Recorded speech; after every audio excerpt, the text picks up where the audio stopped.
this time. Right, let us now begin to move on. The clerk will now proceed to read the orders of the day. Shared Parental Leave and Pay Bereavement Bill, second reading. No. Now. Chris Elmore. Thank you, Mr. Speaker. When I first discovered I was successful in the ballot, as other members have been in this session, I received requests from organisations and groups on all manner of worthy issues. Yet my overriding thought was to hopefully take through legislation that would achieve meaningful change for individuals and families on a day-to-day basis. That would make their lives that little bit less difficult. From the outset, I'd like to put on record my thanks to organisations such as Gingerbread and the Fawcett Society, who have offered invaluable support and guidance in aiding the development of this bill. And in the tradition of the House working at its best when it works cross-party, I'd like to place on record my thanks to the Minister, his officials and the member for Castlepoint, who, may I say, Mr. Speaker, is often forgotten and never thanked for the invaluable work she does in supporting members in the passing of private members' bills. For the constructive and open way in which the Minister and his officials have engaged in trying to find consensus to reach this point, I do sincerely thank him.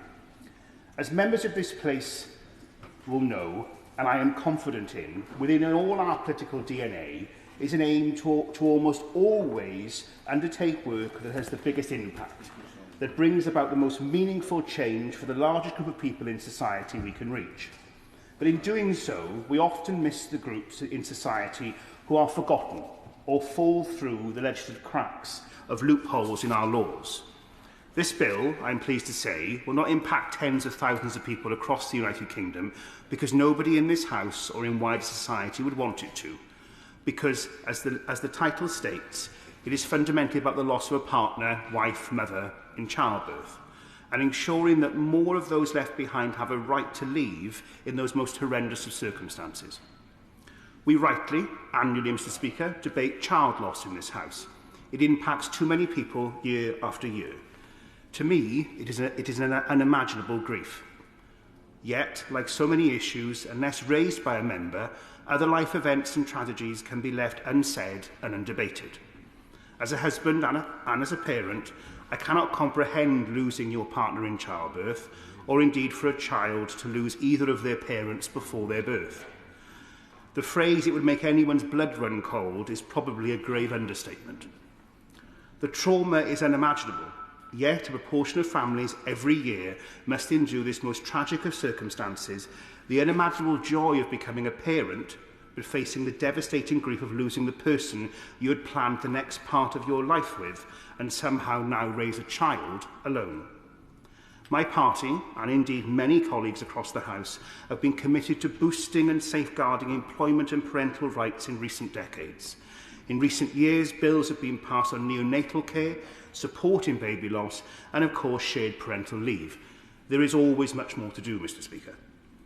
The bill I put forward today seeks to give a day one right to leave for parents in the most tragic of circumstances who do not meet current continuity of service requirements, so they have a guaranteed leave entitlement to process the grief and change in personal circumstances, along with a job to return to when they're able to do so.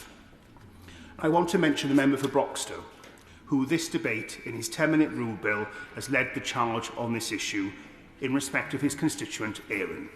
I will leave him, Mr. Speaker, speak of those circumstances, but I want to pay tribute to him for the tenacious way in which he has lobbied on this issue over the last year.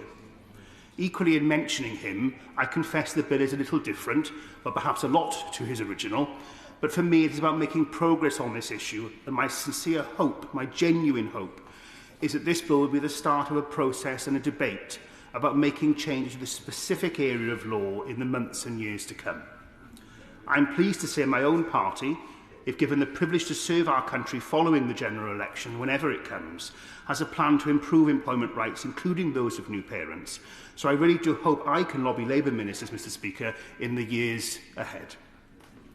The numbers behind the issue are quite concerning, and I'm sorry to say are going the wrong way.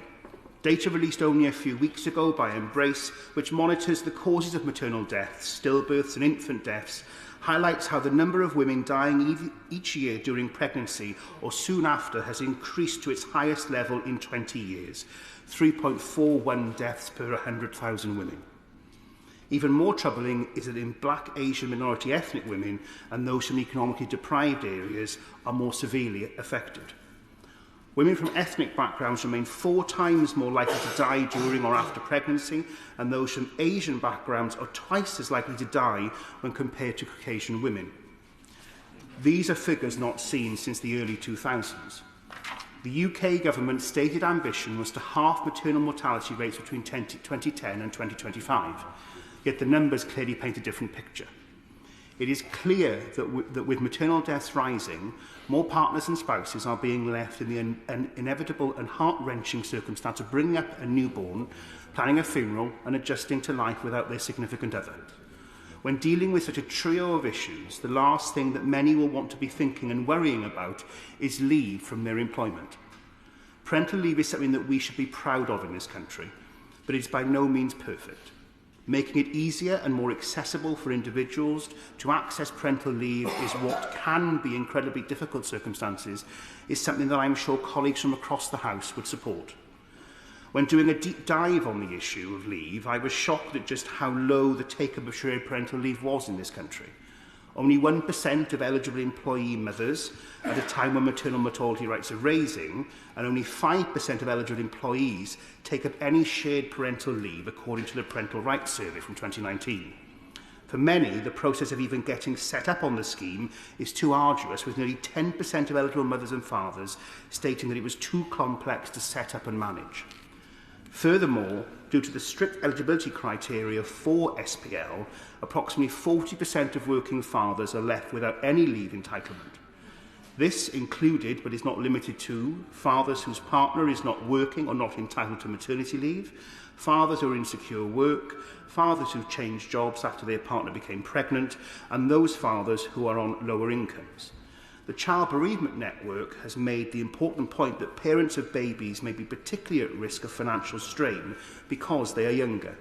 Their partner, who they lose in childbirth, may have had less time to build up earnings, make mortgage payments or contribute to pension schemes, and are less likely to have planned future finances. Dads that are currently not entitled to SPL because of their own or their partner's insecure employment prior to death may therefore be among the most vulnerable financially. We've heard a lot about, during my speech, the stats and figures behind the issue, but it's important to name and understand the lived experiences to those figures. I want to read in his own words what happened to Simon Thorpe. It is his lived experience, which now as an employer himself, means he supports this change in the law. And I quote from Simon. My wife and I had our first child in August 2020, and 6 months later my wife was diagnosed with terminal cancer. I worked as a medium-sized charity in the Northwest as a general manager, and I immediately asked my chairman to go part-time and work flexibly so I could help with childcare and hospital appointments for my wife. Working flexibly had become the new normal during COVID anyway. My chairman and board agreed, and to be honest, they didn't have a choice, but I expect many other employers would not have been able to be so flexible. After 5 months, it became clear I couldn't carry on working in such a responsible position and manage the childcare and hospital treatment required for my wife. So I resigned and left work in October 2021 to become a full-time carer and parent. Fortunately, my wife was receiving full sick pay from her employer, so I could afford to give up work.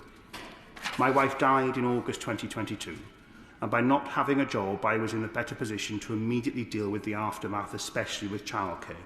Looking after my 2-year-old son was the single most important task. However, now as an employer myself, if one of my staff had been in my position of losing a partner, I would have been able to offer our standard 3 to 5 days compassionate leave. I now know firsthand that this would be totally inadequate and would not even allow time to hold a funeral. It's true that after the funeral is when bereavement often hits hardest. I'm sure some employers will be flexible as possible and offer a period of unpaid leave. 3 to 5 days might be fine for a distant relative, perhaps a sibling or even a parent, but the loss of a spouse or even a child, it is completely unthinkable that a person could return usefully to the workplace. The only other option would be to be signed off on the sick by a GP. I don't think any legislation can fix bereavement, and every person responds to bereavement in a different way. There is no prescribable timescale for overcoming a significant loss and being ready to return to work. However, providing a statutory basis for leave following the loss of a spouse, particularly in the case where there is a dependent child, seems a positive step. After all, there is a 2-week statutory paternity leave on the birth of a child that is equally significant should a parent die and that the surviving parent is able to be present at home in the immediate aftermath. It's not just the emotional impact, it's the practical aspect of organising a funeral. The deathocracy of paperwork that goes on and on. Probate, wills, liaising with school or preschool, etc. In these moments, thinking about work is the last thing on one's mind, but of course, for many, there will be financial pressure, although bereavement support payment has been the most unexpected source of income to me. The bill itself sets out the following changes. The bill would make shared parental leave and pay for a father or indeed a partner where a mother of child has died a day one employment right. Whilst I recognise that there is already a provision in law for shared parental leave in the case of bereavement, this is subject to a strict continuity of employment test, as the Minister knows. As it stands, for a mother's partner to take shared parental leave, they must have been working for at least 26 of the 66 weeks before the baby is due and must have earned at least £390 in total across any 30 of the 66 weeks.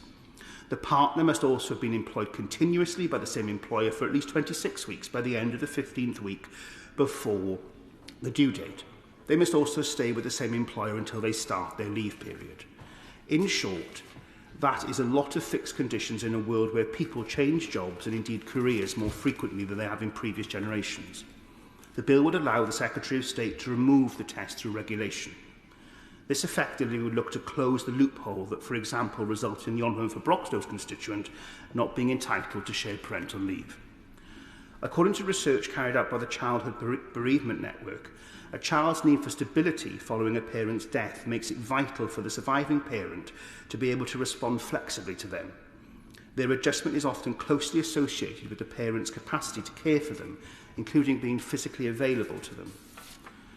We know, thankfully, that only a small percentage of families each year find themselves in such a position. Therefore, after discussions with the Minister and his officials, it is envisaged that the bill would not require a money resolution due to the relatively small financial costs incurred by the government, as this would link to leave only. But as I stressed earlier in my speech, this is a first step, and I've learnt throughout my time in this place, do not let the perfect get in the way of the good. Whilst the bill aims to give a day one right to leave to those in insecure work, I hope it opens up a broader debate, Mr Speaker, on the employment rights of not just those who work in secure roles, but the growing number of constituents who work in insecure roles. According to a report published by the TUC, there has been an increase in the number of people of insecure work of 3.2 million in 2016 to 3.9 million last year. Furthermore, there has been a startling 132% increase in absolute terms of black, Asian and minority ethnic persons in insecure work. Over the space of a decade, that figure has jumped from 360,241 in 2011 to 836,339. We also know that maternal mortality rates have been rising amongst BAME community. Dads in insecure work, such as agency and zero-hour contracts, are not eligible for leave, and those who are self-employed have little to no protections should they find themselves in such a situation. I recognise that the bill focuses on those in insecure work, but it's important to have a broad debate on paternity and maternity rights, especially so when the figures are as clear as day in highlighting the rapid rise in insecure work and in mortality rates amongst pregnant women. I hope that if the bill moves through this stage of the House, it will open up that important debate. At present, Mr Speaker, there is a loophole in legislation that is leaving some parents and guardians without sufficient time to grieve, plan and adjust to life without the mother of their child. I urge colleagues to give due consideration for the passing of the bill at second reading. As I stated in my earlier remarks, this would make a massive difference to a small number of cases each year where families experience life-changing circumstances. Circumstances, Mr Speaker, that none of us would want for anyone, that many thankfully never face. But whether it's Aaron and his young son or anyone who faces this tapestry of grief and joy, starts staring at a life never planned, I believe it is this place's job to make life that little bit easier. It is, Mr. Speaker, I would argue, the very least we could do.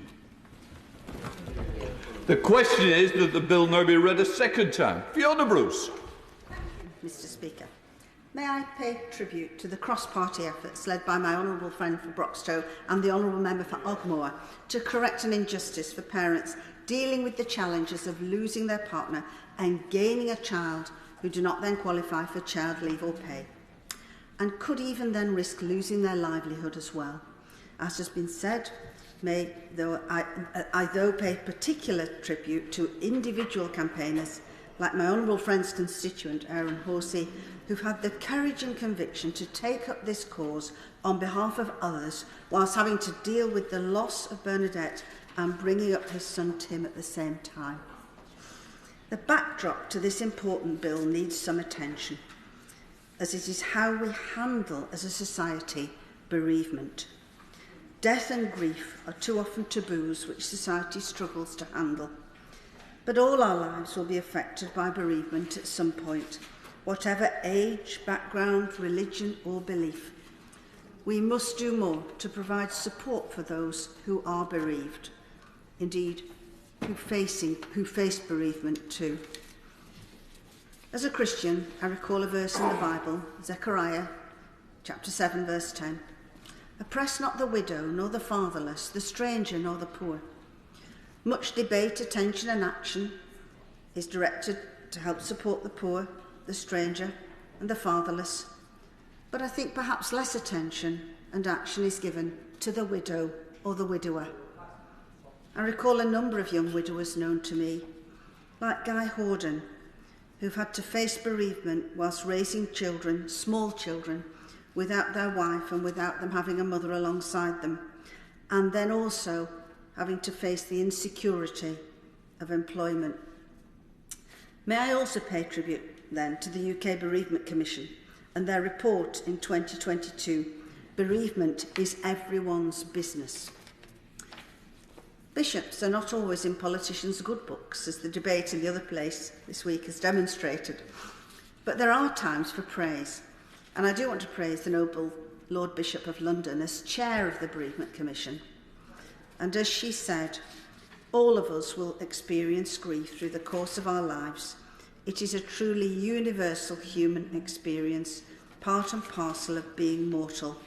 And as with every aspect of life, we all experience it differently. The pandemic had a profound effect on how those affected have experienced bereavement. As she says, many have been unable to see families and friends and had limited access to formal support after their loved one died. And feeling alone in their grief due to lockdown or having to shield or self-isolate had had a devastating impact. At the same time, the pandemic also spotlighted this universal human experience and presented an important opportunity for that commission to consider how well equipped we are, or perhaps aren't, to support people through a bereavement and how we should work together to improve that support now and in the future. And so in that context, that UK Commission on Bereavement was founded, bringing together 16 commissioners and an advisory group.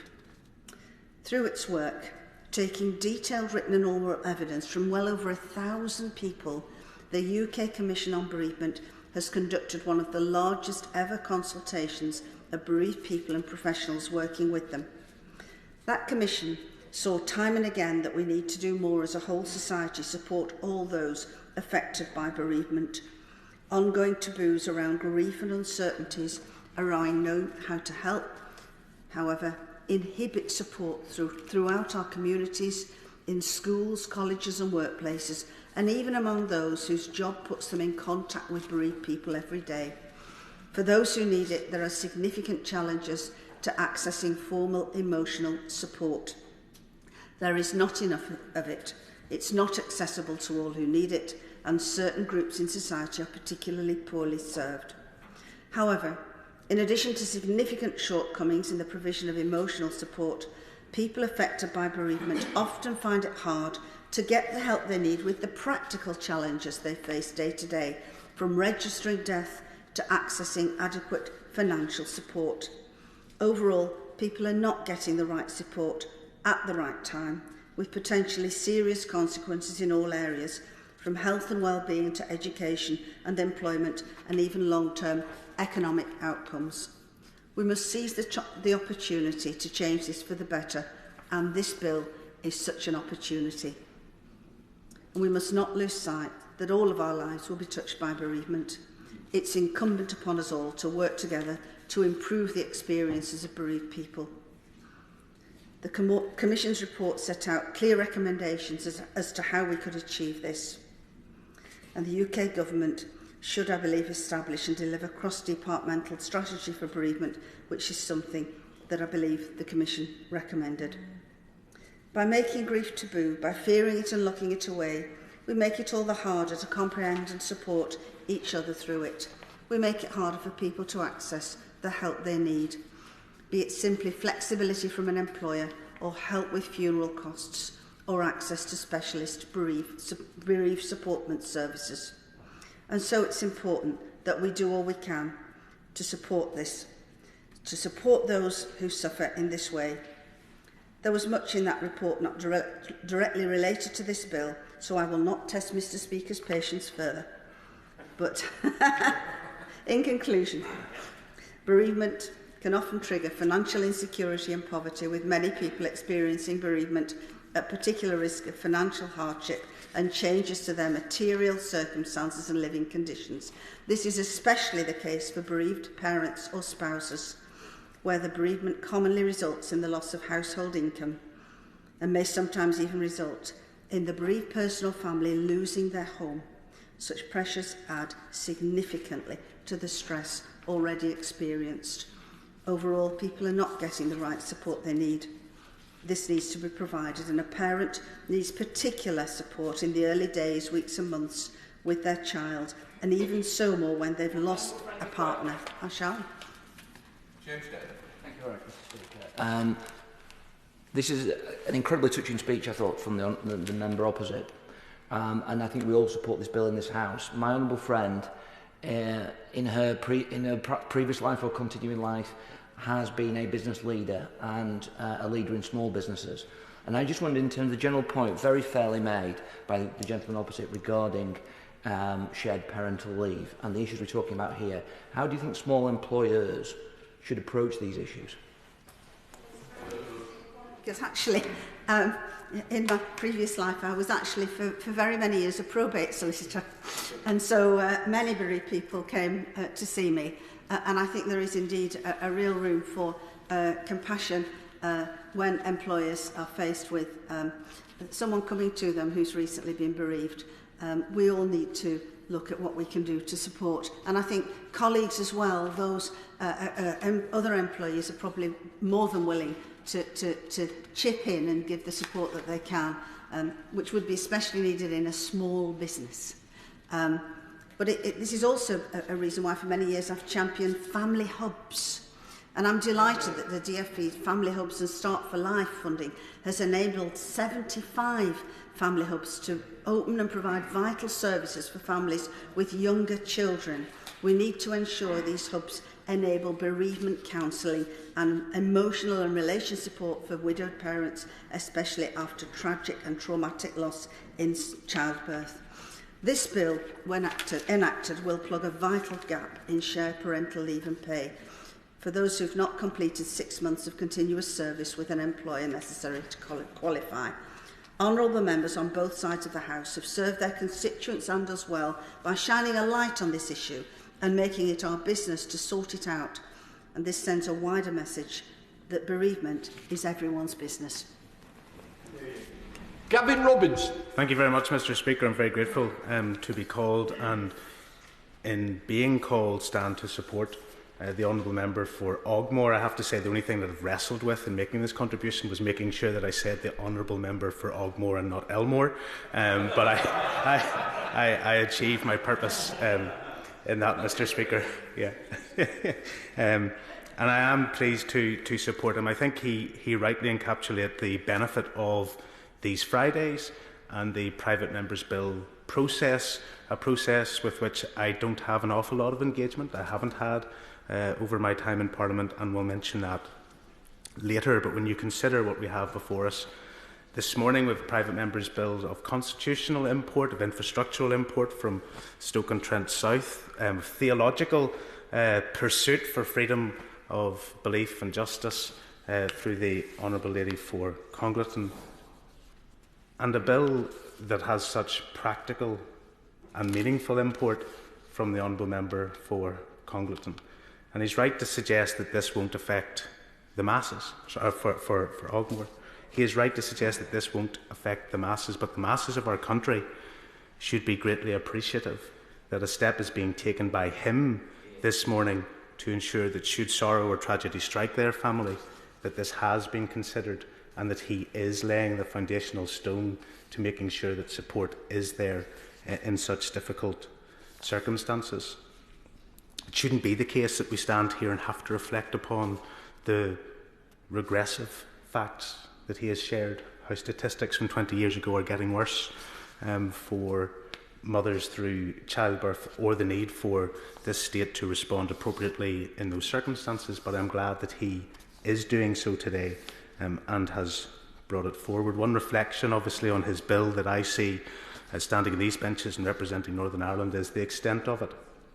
And as it stands, this bill appropriately enables ministers to make regulations that will amend acts of England, Scotland and Wales. And so I only say gently at this stage, I can imagine that is because our employment rights in Northern Ireland that murder entirely the employment rights of an Act of Parliament in England, Scotland and Wales were proceeded with through order in council in Northern Ireland. And it may be something worth consideration, if it is indeed procedurally possible, that through the passage of this bill, imagining it gets second reading, that it could be amended to include orders of council. The order in council in Northern Ireland and the Act in England, Scotland and Wales is exactly the same. There would be, even with appropriate processes for legislative consent, no barrier, in my mind, to anyone from Northern Ireland seeking to extend the provisions of this bill. There'd be no political reason or rationale for not doing so. So I just make that point gently and constructively, Mr. Speaker. I hope that through the passage of this bill and through further consideration, that a very slight augmentation may provide for inclusion across this United Kingdom of such an important measure. Darren.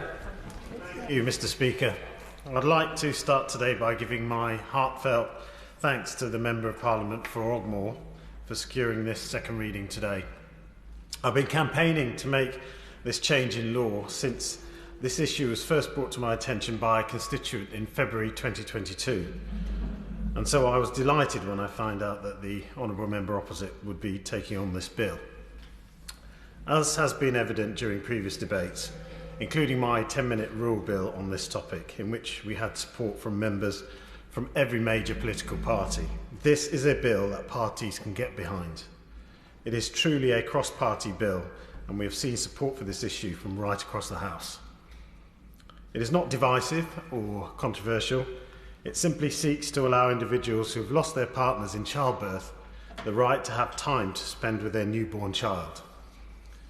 And that is without the need to have been previously employed, a 26-week requirement. I told Aaron's story in this House on various occasions, but will continue to do so until this change in law is enacted. In February 2022, Aaron, who was in the public gallery today, came to my constituency surgery in Stapleford in Broxtowe. In his arms was his 3-week-old son, Tim. Tim's mother, Bernadette, had tragically passed away during childbirth. Aaron, however, had not been employed by his company for the 26 weeks required by law to access shared parental leave and pay. I have since this meeting felt it is my purpose in this House, as well as representing my constituencies, to right this wrong. In our modern society, people simply should not have to be forced to choose between their families and their jobs. Providing the security that allows a parent to take time off with their newborn child, knowing they will return to their job, is essential. This is no less important for the sole surviving parent than it would be for the birthing partner. Mr. Speaker, as a father myself, I cannot imagine being in the situation Erin was in. We must do more to ensure that parents who do find themselves in that incredibly difficult position to have as much support as possible in place. Erin was lucky as his company were kind enough to allow him the time he needed, but others may not be in that position. Instead of sitting back quietly, however, Erin was determined to make a change so that others did not find themselves in a position where they were unable to take leave. Mr. Speaker, he has campaigned alongside me for this change in law for 2 years, and I'd like to thank him for the bravery and determination he continues to show. This bill is fairly unique in that it gives something we cannot often grant as members of Parliament, and that is time. Specifically the time to spend with a newborn child following tragic circumstances. It is the time that, if missed, cannot be gained back. Research has shown that babies undergo huge growth, brain development and neuron pruning in the first 2 years of their lives. The brain development of infants, including their social, emotional, cognitive development, often depends on a loving bond or attachment relationship with a primary caregiver, usually a parent. Researchers have also found that there is increasing evidence from fields such as that of neurobiology and development psychology studies that a lack of consistency in parental presence, such as if the remaining parent was not able to take leave from work, can lead to long-term mental health problems, as well as to reduce overall potential and happiness. The evidence is clear, Mr. Speaker, that being able to take leave for individuals who have lost a partner in childbirth is a necessity for themselves and their child. I believe we have a duty to ensure that right is written in law and not left up to the goodwill of individual companies. The businesses that employ individuals in these circumstances being negatively impacted is a topic that I have heard raised as a concern in this area. I believe some may have trepidation that such a change in law would cripple small businesses who cannot afford this type of leave. To this point, I would say firstly, it is an incredibly small quantity of people and businesses that would be affected. Again, this is not an issue that affects thousands. Furthermore, if such leave is not allowed, then that businesses could be faced with losing the valued employee, a situation I'm sure many would seek to avoid. I hope the effect a change would have on businesses would be small in comparison to the benefit that would be gained by the individual receiving leave. I'm incredibly grateful that, thanks to the Honourable Member for Ogmore, we have got the parliamentary time today to have this vital debate. I would also like to thank the Parliamentary Under-Secretary of State at the Department for Business and Trade, the Honourable Member for Thirsk and Malton, who has been incredibly helpful in bringing the bill to this stage. But I must briefly put on record my disappointment that this bill will not include pay. This bill goes some way in ensuring that support is in place for a small amount of people who find themselves in this situation, but it could go further. So it is my hope that in future we do get to a stage where leave and pay are granted to those who find themselves in situations such as Erin's, and it is regrettable that pay has not been included today. Leave, whether that be maternity leave, paternity leave or shared parental leave, was created for the purpose to allow a new parent to spend essential time with their newborn child.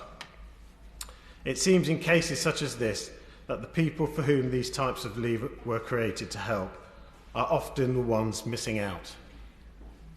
When faced with this life-altering set of circumstances, Erin was affronted with having to cope with the challenges of being a new parent, the prospect of a new job insecurity, and also whilst in the midst of extraordinary grief. That is more than many of us can handle. Mr. Speaker, this bill is not controversial.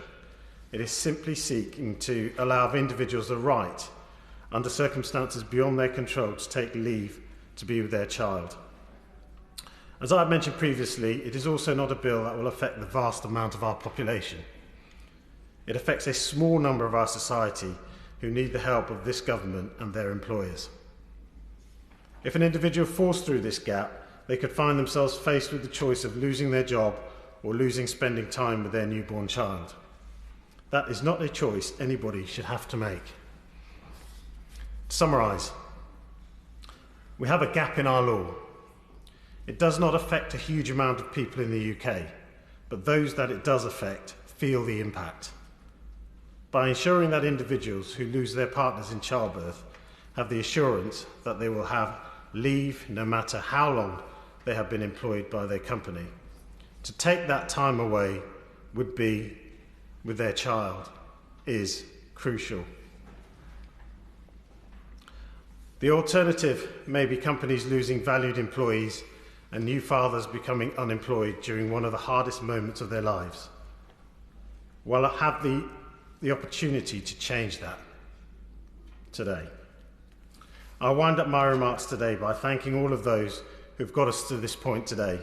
The Honourable Member for Ogmore, the officials, the Parliamentary Under Secretary of State at the Department for Business and Trade, the Honourable Member of Thirsk and Malton, my parliamentary team, Lily Grant and Joshua Stefan, to all those who've contributed today, and lastly, and most importantly, Aaron. Thank you. Thank you. I refer the House to my register in the Register of Members' Interests. I want to start by commending my honourable friend, the member for Ogmore opposite, for introducing this important bill, as well as my honourable friend before me, the member for Broxtowe, who I understand has also attempted to introduce a similar bill previously. It's difficult for us to imagine the impact and trauma a family must go through on the loss of a mother during childbirth.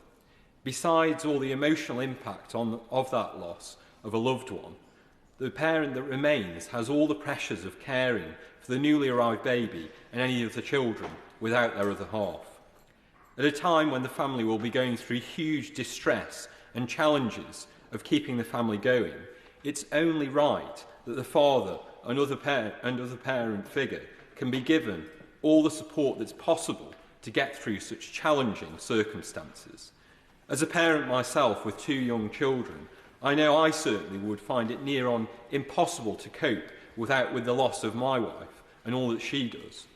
I'm sure members across this House would agree that our other halves take on a huge amount, and so to lose one in such a tragic circumstance is completely impossible to imagine.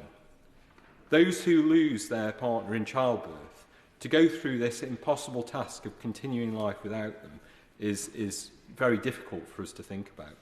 But they must find a way of continuing and managing, often without much thought for themselves, for the sake of their children, and raising the newly born baby alone.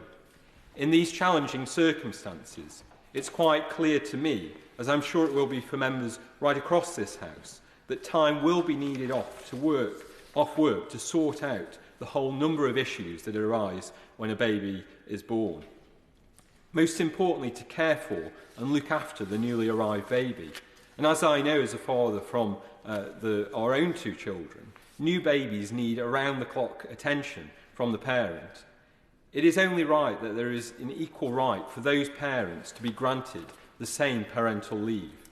That baby should be right at the top of the priority now, not having to worry about how it's going to be possible to juggle everything and cope alone and fight all the time for that time off work. As the member opposite referred to, currently to qualify, an individual must be continuously employed by the same employer for at least 26 weeks by the end of the 15th week before the baby's due date. For someone to be denied this simply due to the length of time that they have worked for an employer, I find totally outrageous. Whilst this bill is only likely to be of benefit for a very small number of people each year, as has been referred to, I do think, given the injustices of those who are currently being excluded from the parental leave they desperately need, this bill is very much necessary. Whilst I recognise the potential impact on employers of this change, I do think this is far outweighed by the impact on those families who find themselves in this circumstance. I think it is also potentially beneficial to employers from being flexible and retaining an employee on the workforce. Without that supportive approach, the parent may find themselves in the impossible situation of having no choice but being forced to give up work to look after the new baby.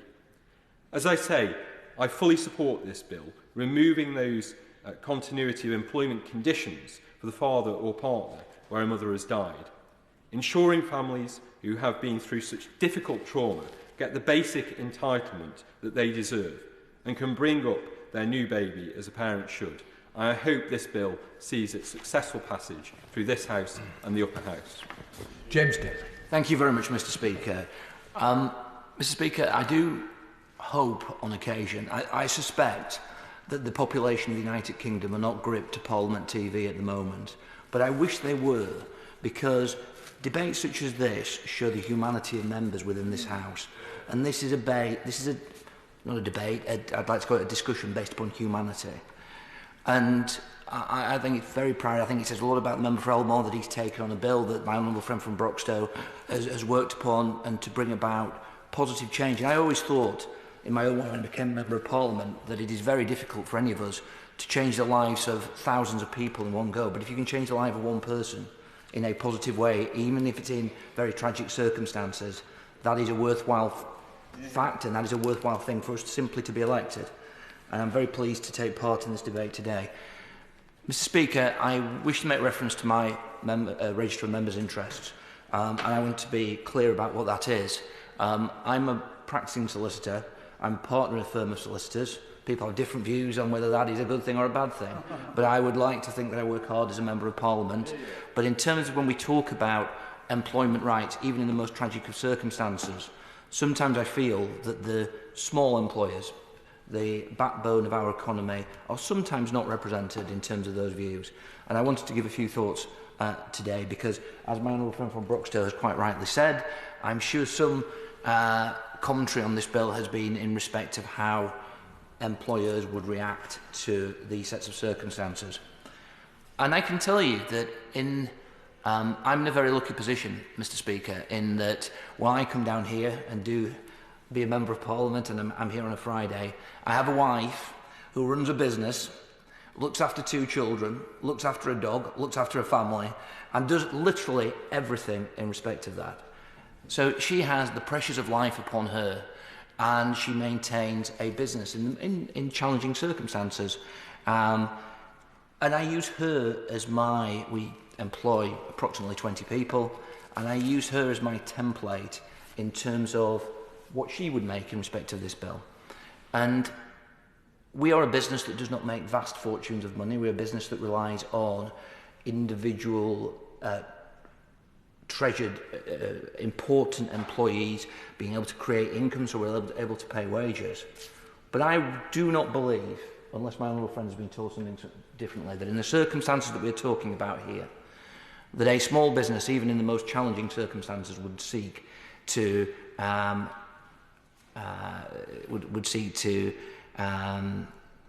terminate the employment of somebody who has gone through a bereavement in these circumstances. We must have faith, I think, not only in sometimes in the words that we say in here, but in the humanity of the people who we represent. And small businesses that I know up and down the country in these circumstances, I think, would rise to the challenge and support exactly what my honourable friend has said. And out of tragic circumstances, and I can never, ever, again, one of the difficulties that sometimes we have in this chamber is that when we talk about things that we don't have personal experience of, it is somewhat difficult. But listening to the words of my honourable friend and the fact that I think Darren is in the gallery here today, through very tragic circumstances, Aaron and Tim can be very proud that that good will come from a very, very tragic circumstance. I think that when we look at the wider issue regarding shared parental leave and employment rights, I think that both parties share a commitment to this. I would like to say it's not a political issue, but I think it is important to say that we have had from this government developments such as carers leave, flexible working, things such as that, to try and respond to the challenges and many of the challenges which came from COVID, and to try to ensure that the nuances of everyday life, that the nuances of people's circumstances can be helped and supported, and to ensure that people who have much to contribute to our economy are able to do that. It is not, in the circumstances that we've heard today, it is not anyone's fault that a person is put in that way, but we cannot prejudice and we cannot hinder people who have so much to offer and so much to support local businesses with.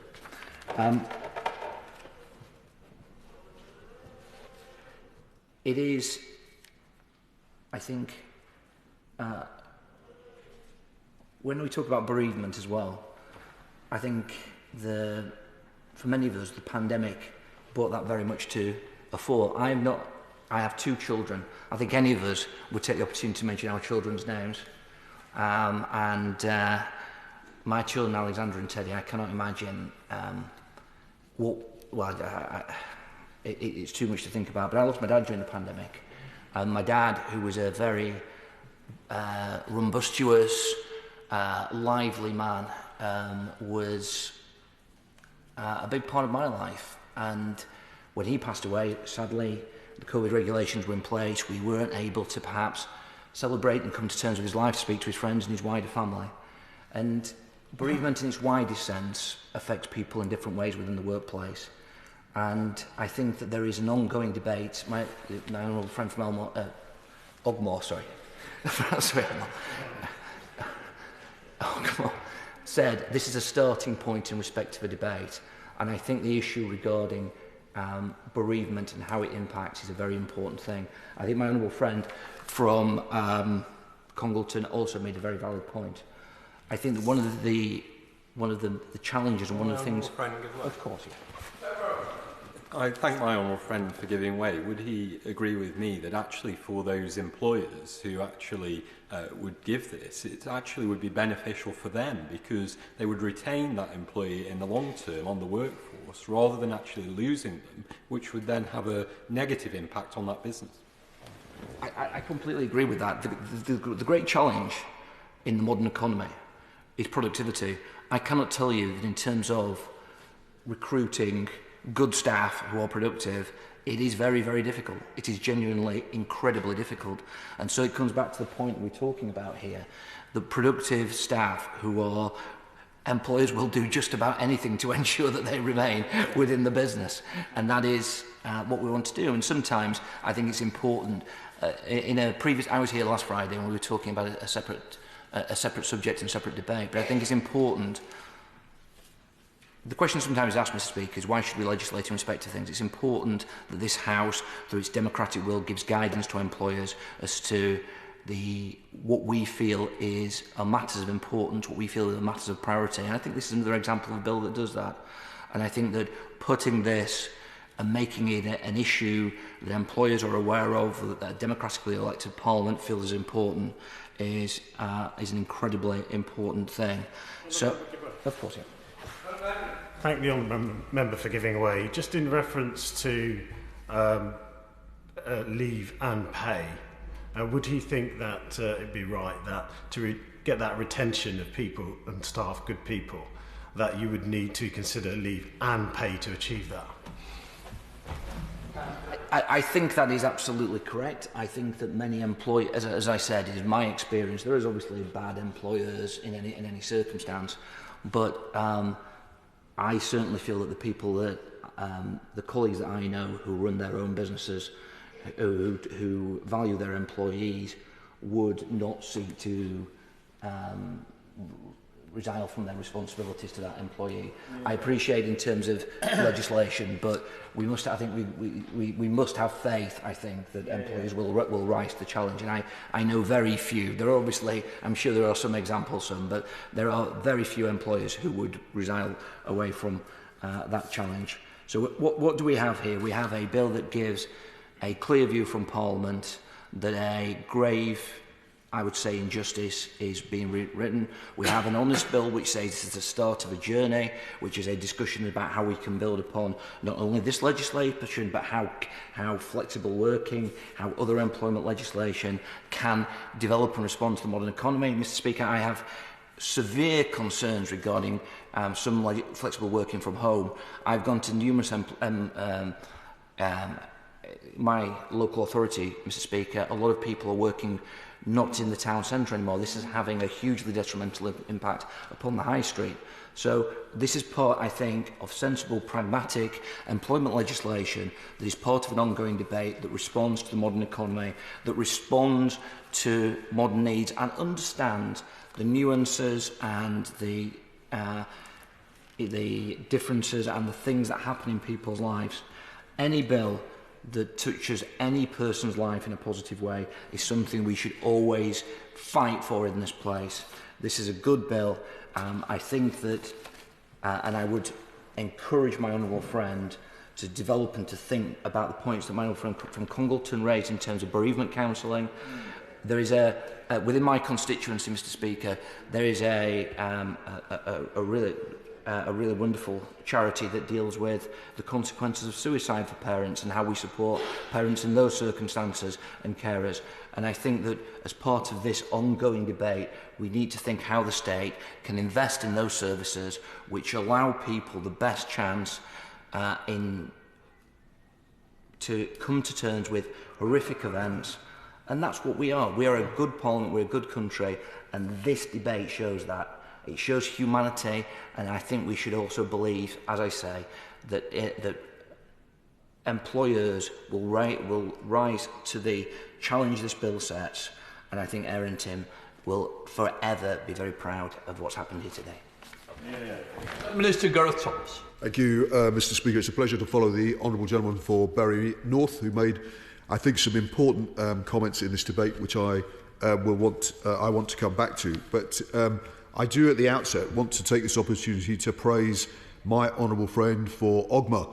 He already has a reputation as an impressive and skillful operator in the House, and the way in which he has presented his bill today will only add to that reputation.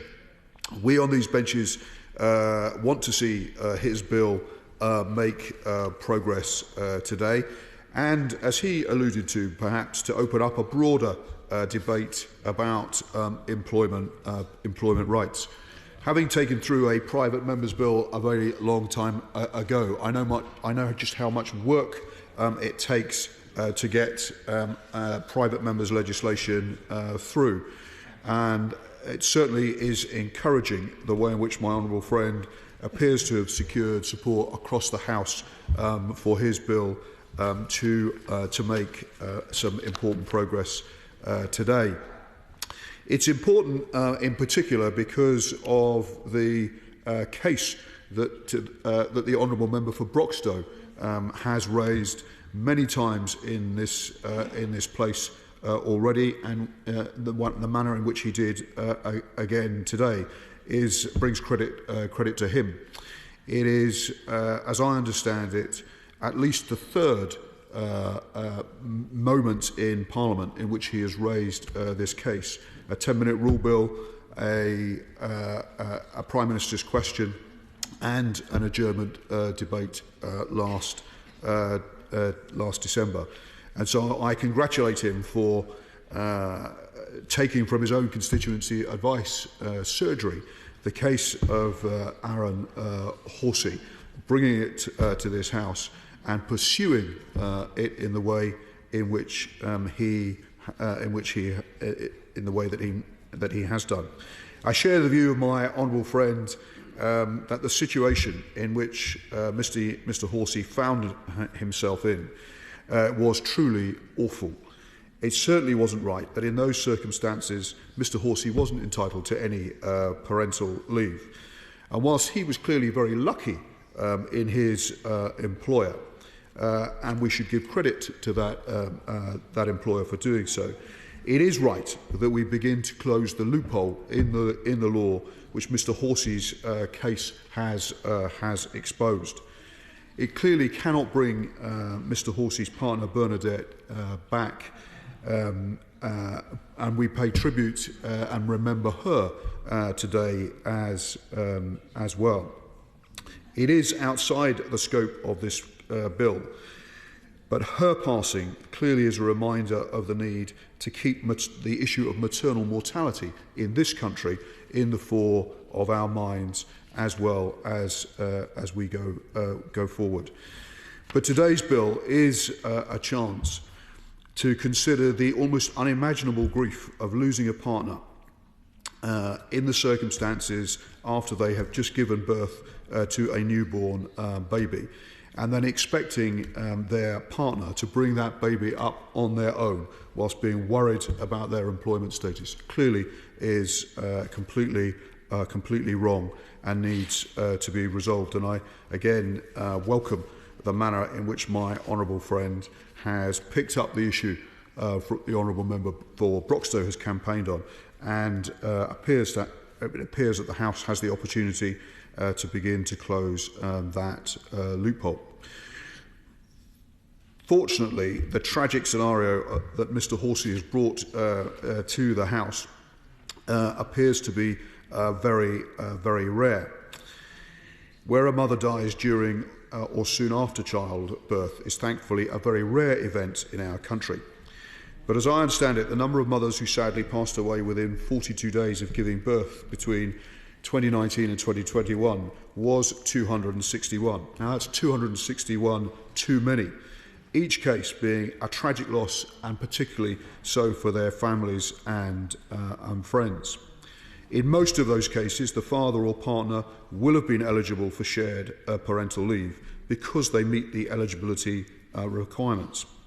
In most cases, the father or partner can take over their partner's parental leave, and crucially the entitlement to statutory pay that would have been shared by both parents had the mother survived.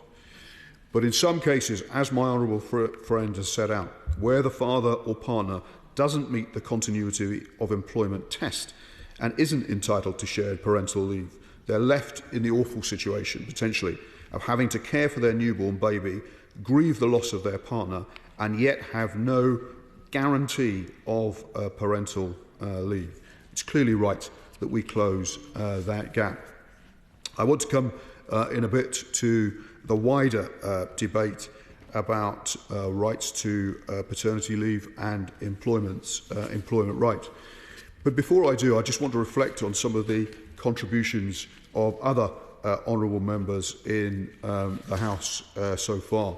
I thought the honourable lady for Congleton did the House a service when she raised the work of the Bereavement Commission and noted her own constituents' challenge of experiencing bereavement of a partner and then bringing up small children.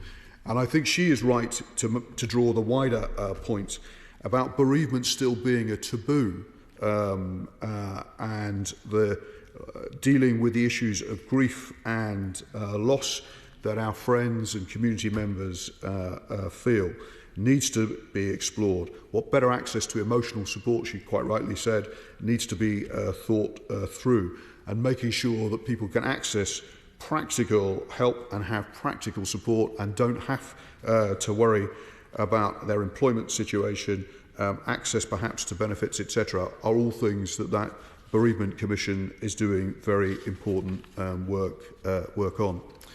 The honourable gentleman for Broxtowe, the honourable gentleman for Belfast East was also supportive of my honourable friend's bill and made some positive comments in the debate as well. I come back briefly to the honourable member for Broxtowe, who, as I say, has been quietly impressive on this issue in the House.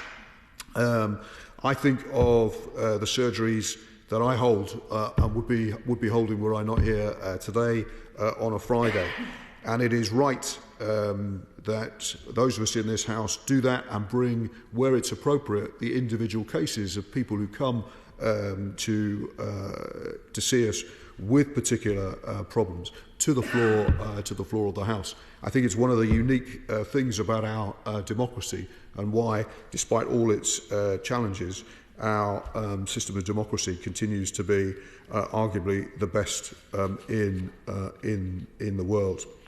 So I commend him for his support for Mr HoC, and I hope Mr HoC will take some comfort from the cross-party support for the work of his Member of Parliament and indeed for this bill.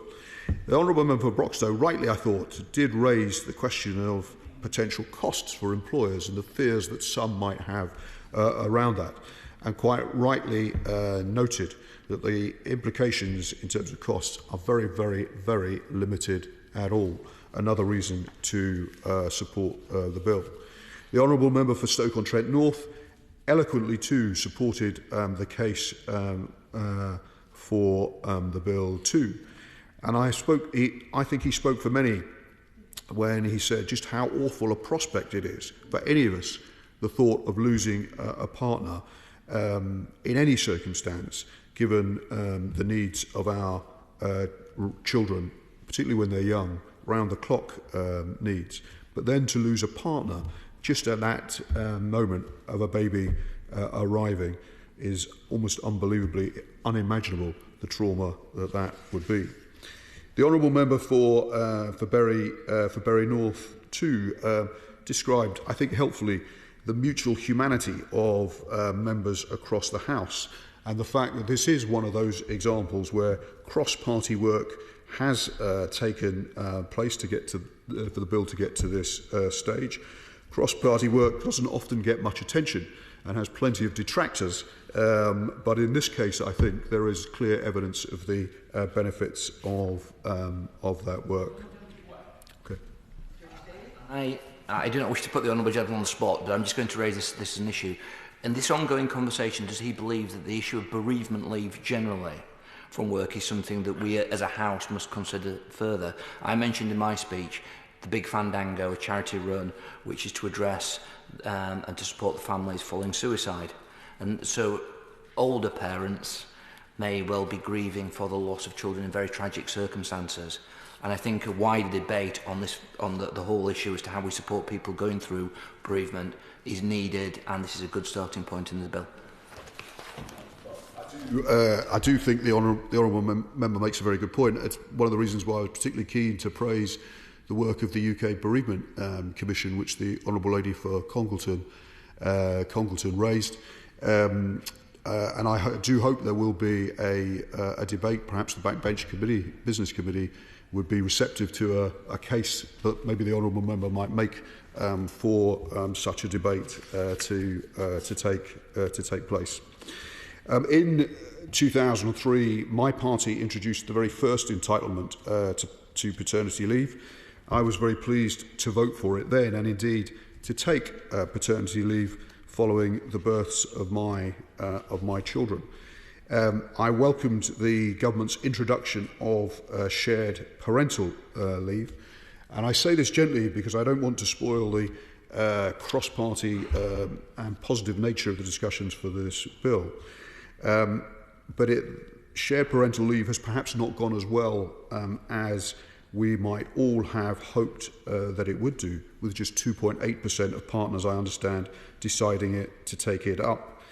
My understanding is that the government's own evaluation of shared parental leave has noted a series of problems with it. Some 7 in 10 employers, whilst being aware of shared parental leave, weren't actively promoting shared parental leave to their employees.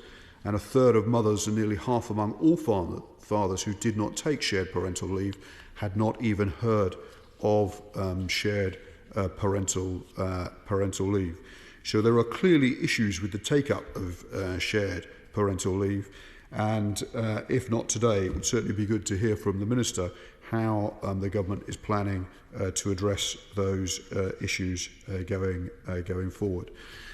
But on the specifics of this bill today, I think my honourable friend has secured support across the House for a very important bill that will address a very particular loophole that exists, and we certainly want to see it make progress and secure a second reading. Minister Gavin Hollinrake. Thank you, Madam Deputy Speaker.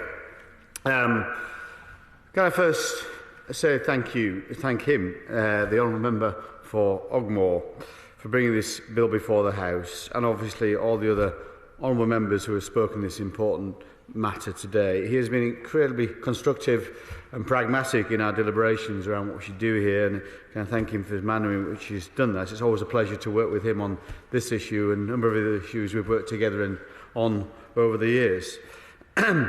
So I would like to begin by expressing my wholehearted agreement with the intent behind the honourable member for Ogmore's bill. I thought his speech was incredibly touching, and he spoke passionately about the need for this bill, but also about the devastating impact on individuals. And I thought his point about the future plans of your life suddenly gone into ashes, I think, was incredibly powerful. And I can express my sympathy for Mr. Thorpe, who he referred to in his speech. It is always a great pleasure to be able to take forward some legislation that makes a real meaningful difference. I was lucky enough to have taken through Parliament 2 private members' bills prior to becoming a minister, and it's one of those legislation on both those things. One was parental bereavement leave, where people ask you, why does this not exist in the first place? And I think when people say that to you, as I'm sure people have said to him about his bill, that you know you're on the right track. And again, it is always a pleasure. In my experience, normally you do these things not on your own, you do them jointly, and his work with the honourable friend, the member for Broxtowe, has been really important in terms of bringing this bill forward. It is clear that we should look at what more we can do, therefore, to support employed parents who lose their partner around the time of their child's birth and who don't currently qualify for a statutory leave entitlement because they do not meet continuity of service requirements. That is, they have not been in their job for the required length of time to qualify. The principle of this bill has support across the House, and I was pleased to hear that reflected in this debate. So again, can I thank my honourable friend, the member for Broxtowe, again, who has long campaigned on this issue. We met in my early days as a minister, I think, with his constituents, and I thank him for bringing it to the House's attention and to my attention. We were always keen to do something when we could, and I'm delighted to say now we've got the right time and space to be able to do this. It was a pleasure to meet him with his constituents, and I was in the gallery today. It was a pleasure to meet his constituent, Mr. HoC, in our department the year before last. So I'm sure the whole House will join me in expressing our condolences to Mr. HoC and for the loss of his wife Bernadette, and send best wishes to him and their son Tim. I will take time to address some of the points raised by honourable members today, but first I'd like to put on record why the government is supporting the intent behind this legislation. Losing a partner is a truly devastating experience for anyone, and combining that with a terrible grief, and indeed, as my honourable friend, the member for Congleton, referred to, the loneliness around what happens in these situations, and the Shadow Minister called it unimaginable, which I think is a very apt description. Combining that with the challenges of caring for a new baby must be incredibly hard. My deep sympathies go out to anyone who finds themselves in this terrible position. The United Kingdom, of course, has a generous range of entitlements and protections designed to support parents to balance their family and work commitments and maintain their place in the labour market whilst raising their children. For example, maternity leave and pay, paternity leave and pay, and shared parental leave and pay, amongst others. Maternity leave is rightly available from the first day of a woman's employment, recognising the special circumstances of pregnant women and new mothers. Parental leave and shared parental leave are not day one leave entitlements for mothers, fathers and partners. All parents must meet continuity of service requirements. As such, if a mother dies in the first year of a child's life, a father or partner who has not met continuity of service requirements for paternity or shared parental leave will not have the statutory right to take leave so that they can care for a child.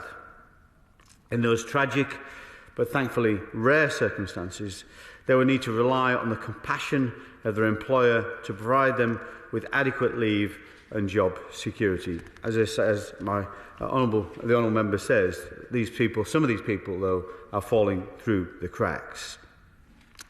The intent of this bill is to provide more support for the grieving and surviving parent in these instances where their spouse or partner has tragically passed away. This legislation will help support those in these terrible circumstances to take time away from work to care for their new baby without the risk and associated stress of being made to return to work before they're ready to do so. I'm delighted that the government is able to support this positive development for the parental leave and pay system. However, as is the case with any legislation, it is crucial to ensure that it is not only well-intentioned, but also practical and effective in achieving the intended effect. It's therefore important I set out to the House today, as I've previously discussed with the Honourable Member for Ogmore, the Government's view that the Bill will require amendment at committee stage in order to fully achieve the intended changes and to operate effectively alongside existing parental leave legislation. I'm delighted the Honourable Member has agreed to work with me on this, and we have a shared understanding of the need to create a legislative framework that not only supports families in their time of need, but does so in a way that is clear, fair and effective. The committee stage provides us with the opportunity to fine-tune the details of this bill and address any potential gaps, issues or inconsistencies so that we can ensure it achieves its intended purpose. I will, of course, provide more information on the necessary changes ahead of the committee stage. However, I'd like to take a moment to highlight some of the areas where we are considering amendments. Firstly, we need to consider what type of parental leave will best meet the intention of this bill. Secondly, we will also need to analyse whether it's right to confine this to the death of the mother or to make broader provision for the death of other parents. Thirdly, we need to make sure the changes we make integrate well into the wider framework of parental leave legislation.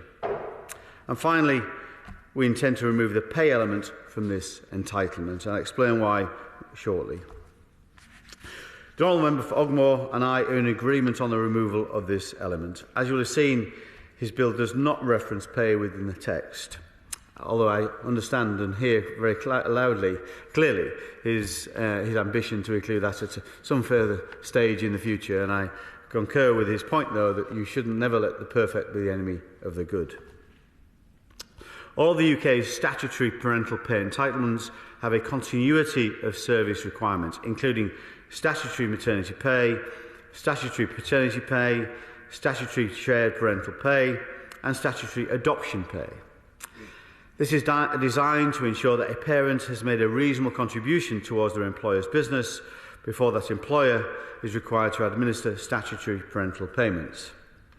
In this way, these continuity of service requirements are designed to achieve a balance between the needs of the employers and the working parents. I will be able to give more details on the changes we intend to make to the bill during committee stage. In the spirit of collaboration, I encourage all members to engage constructively during committee stage. Our priority here is to work together to deliver a piece of legislation that meets the needs of bereaved families, providing them with the support they require during one of their life's most challenging chapters. The Government, in response to some of the points the Shadow Minister said in terms of workers' rights, the Government is committed to supporting the participation and progression of parents in the labour market, ensuring it is fair and works for parents. The 2019 manifesto pledged changes to enhance workers' rights and support people to stay in work. The Government has delivered on these commitments by supporting a package of 6 private members' bills, helping new parents, unpaid carers, hospitality workers, giving all employees easier access to flexible working, and giving workers a right to request a more predictable working pattern. We've been pleased with the successful progress of this legislation through Parliament, where it has received cross-party support, resulting in 6 acts successfully receiving royal assent. The Government has already made good progress laying secondary legislation in due course to implement these new acts. To exemplify a few, the Employment Relations Flexible Working Act will give all employees with 26 weeks continuous service the right to request flexible working, empowering employees to ask for a working arrangement that works for them and their unique circumstances. I do take the point by my honourable friend, the member for Bury North, about home working. Flexible working doesn't necessarily mean home working. It can be different working times to suit people's parental responsibilities. For example, different times during holidays. It does not necessarily mean people have to work from home. And he's absolutely right to say that workers should work where they're most effective and where employers require them to be. The Protections from Redundancy, Pregnancy and Family Leave Act will provide greater protection to women that are on maternity leave or an employee that is on adoption or shared parental leave in a redundancy situation. This legislation will help clamp down on poor or inappropriate practices like discriminating against a pregnant woman or new mothers or waiting for a woman to return from maternity leave when the current protected period ends and then making her redundant. The Allocation of Tips Act will make it unlawful for businesses to hold back tips, gratuities and service charges from employees, ensuring that staff receive the tips they have earned. This package of legislation will increase workforce participation, protect vulnerable workers and level the playing field, ensuring unscrupulous businesses don't have a competitive advantage. The legislation builds on the strengths of our flexible and dynamic labour market and gives businesses the confidence to create jobs and invest in their workforce, allowing them to generate long-term prosperity and economic growth. Protecting and enhancing workers' rights while supporting business to grow remains a priority for this government. We are determined to build a high-skilled, high-productivity, high-wage economy. A key part of the UK's economic resilience is our strong, flexible and dynamic labour market. It is a labour market which gives businesses the confidence to create jobs and invest in their workforce, which allows them to generate long-term prosperity and economic growth. A labour market which rightly bears down on unscrupulous employers and protects those keeping to good working practices, promoting more competition in UK markets to build a high-skilled, high-productivity, high-wage economy. Very happy to give way. Does my honourable friend agree with the point that I raised in my speech, that we shouldn't denigrate employers?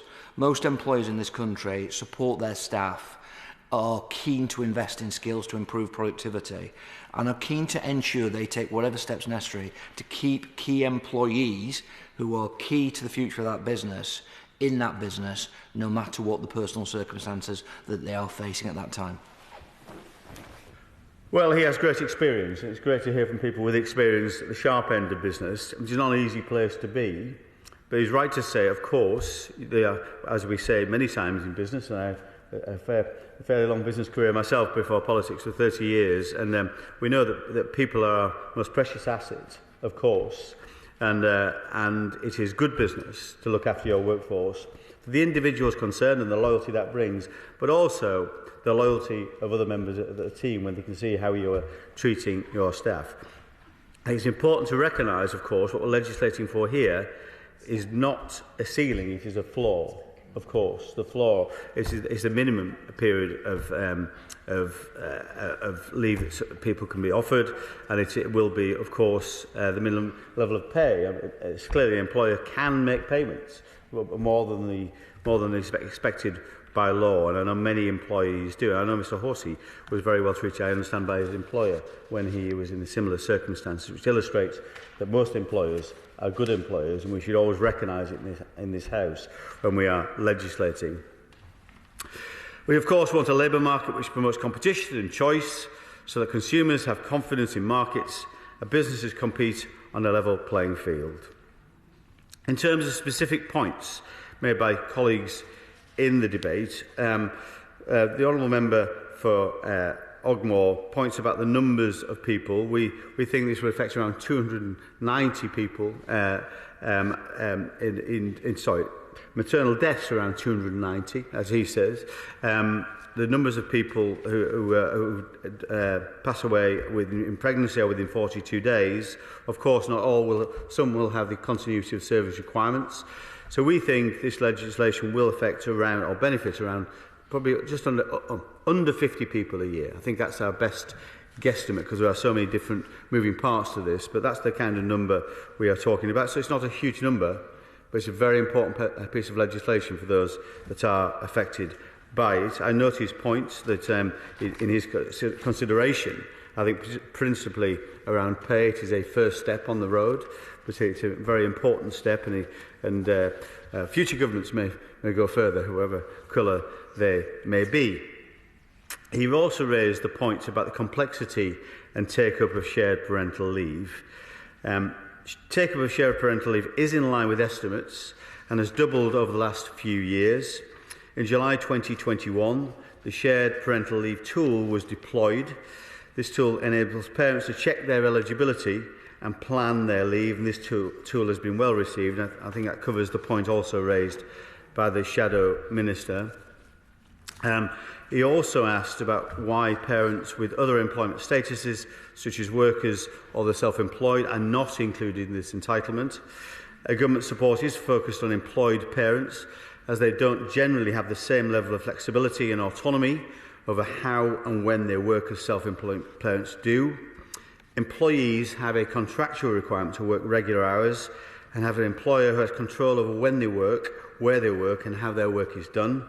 Due to this, employees have the greatest level of employment protections to balance the lack of flexibility this employment type provides in other ways. My old friend for Bury North, in his intervention and in his speech, talked about the burdens on business. We did, obviously, all legislation should include an impact assessment, including a financial impact assessment on business. The impact assessment resulted in a de minimis, which I think is below £5 million, so it's not a significant impact. So we don't think the changes will create a significant burden to businesses. We have engaged with business representative organisations and payroll professionals throughout the policy development of these changes, and they have responded positively to our changes and understand how these changes will increase flexibility for families. We're working with HMRC to plan communications with businesses to ensure they fully understand the new arrangements, and we will continue to engage with them while we finalise guidance and to ensure a smooth introduction of these changes. The honourable member, my honourable friend, the member for Congleton, talked about the Bereavement Commission, the important work it does, quite rightly. She also referred to a cross-departmental bereavement strategy. Probably is a little outside my remit, but it's something she may, of course, I think, continue to press for across government, and this may include bereavement counselling, for example, for people in key situations. I think she wants to possibly intervene on this. I would indeed support this.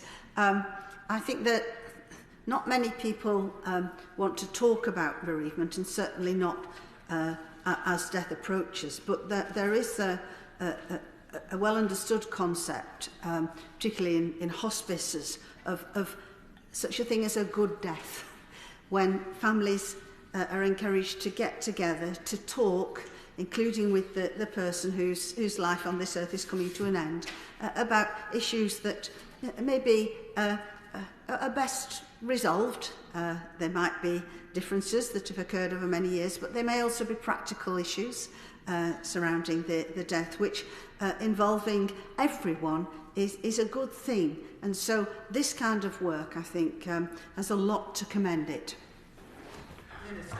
Well, can I thank her for her points on this? And I think, as the honourable member for Ogmore stated, bereavement affects all of us. And I think society was probably more open when I was a younger child, and I think we're better at dealing with these kind of matters, getting them out in the open. I think there are good ways to deal with bereavement, or better ways to deal with bereavement than we've probably experienced in the past. But I think the counselling that's offered by some of the experts in this has got to be a good thing, and certainly something we had a lot of engagement with in previous legislation on the parental bereavement leave bill that I dealt with, which obviously covers the loss of a child. And there's no more devastating circumstances than, of course, I think, in this context than a death of a child. My old friend, the member for Broxtowe, and I congratulate him again for getting where he's got to with this. I know he'd love to have taken this legislation through the House himself, but these things work as a team effort. He asked for an explanation, understandably, why this entitlement will not include pay. I would flag in response to that no statutory parental leave entitlements, including maternity leave, have pay available from an employee's first day in a new job. This is because, apart from small businesses, employers are required to contribute towards the cost of statutory parental pay, as well as meeting the costs and burdens associated with their employees' absence from work, of course, and the administration around that. But I would say to him, which I think he accepts, these legislation is always a floor, not a ceiling. So good employers will go further than this, and in some cases much further than this. The honourable member for Belfast East, thank him for his comments. He talks about the UK. Very pleased he supports this legislation. Quite understandably, he talks about Northern Ireland. My officials who are in the box today have had conversations with their counterparts in Northern Ireland, quite rightly, and we're keen to continue those discussions. Clearly, employment law, as you know, is a devolved matter for Northern Ireland. Employment law is a devolved matter for Northern Ireland, I understand. But we will continue those conversations, and I note his point about an order in council, and that's something we will obviously take forward and take forward discussions upon. The honourable member for Stoke-on-Trent, Stoke-on-Trent South, spoke very passionately about this issue, and he reflected on what that would mean for him as a husband and a father, and quite rightly, and talked about the great injustice this is, and how we need to address it. And pleased to tell him that's exactly what we are doing now. So to conclude, if I can, Deputy Speaker, the Government supports the intent of this bill as an important extension of support and protection to those parents who have to face one of the most challenging and tragic situations. The Government takes pride in endorsing this private member's bill, aligning our efforts with an unwavering commitment to bolstering workers' support and cultivating a high-skilled, high-productivity, high-wage economy. It is always good to see there is support from across the political spectrum, and no less than that is expected, has been on show today in this House. This is a hugely important measure, as has been clearly set out from today's discussion. I'd again like to thank my honourable friend from Broxtowe for whose unwavering support and advocacy for parents who find themselves in this tragic position has been pivotal in bringing forward this issue to the forefront of our minds and bringing this legislation forward. And again, a pleasure to work with the honourable member for Ogmore. I look forward to working with him to support the passage of this bill. With the leave of the House, Chris Elmore. Thank you, Madam Chair, and with leave.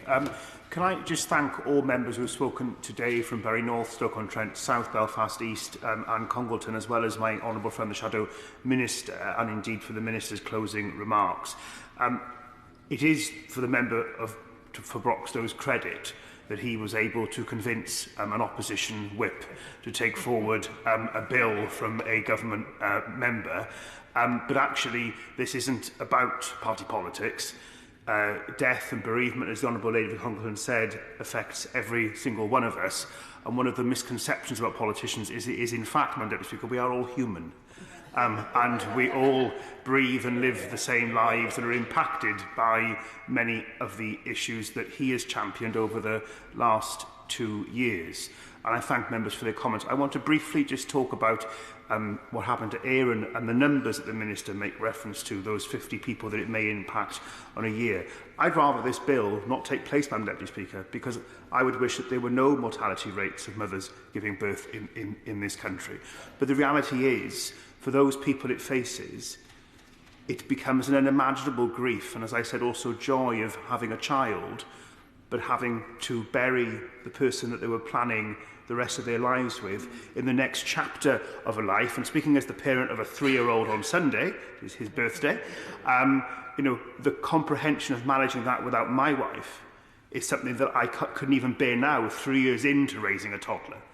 So it is with that sense that I'm glad there's cross-party support, that I'm glad to have been able to work with the Minister, and he and I have worked on a number of issues over the years before he gained the dizzy heights of high office, on a cross-party basis to ensure that we do make this progress.